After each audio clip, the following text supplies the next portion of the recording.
Fast Talk. Vice Mayor Dodo Jaworski and Mikey Cuango.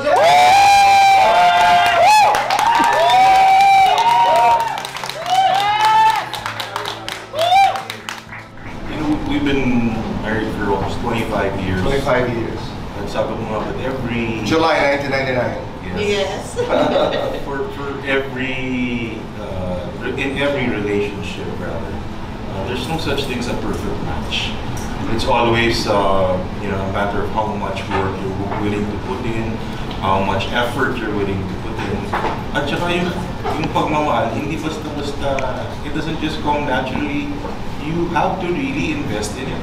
Actually, Mikey is actually friends with some of my exes, and the classmates pa nga yung mga anak namin. So it's actually nothing, not a big deal. No. Tsaka ako feeling ko, Tito Boy, I'm in very good company. In the sense na, parang haba-haba ng hair ko. Kasi parang feeling ko, he has good taste. Kasi yung mga ex niya, they're women that I respect, that I admire outside pa of our relationship. So, para sa akin, parang... Akala ko sasabihin mo, haba ng buhok ko, ako ang nagwagi.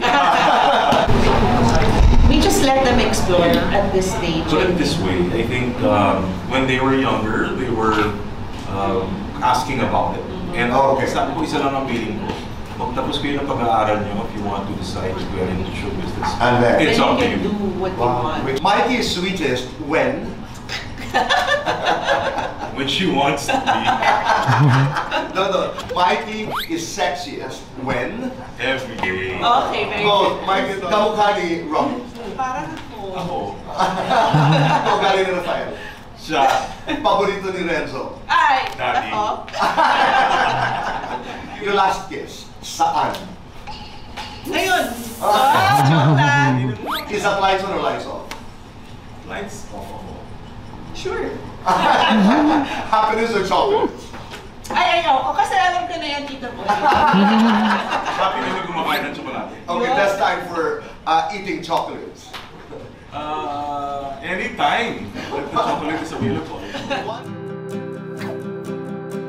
Ang bilis pala ng 20 minutes.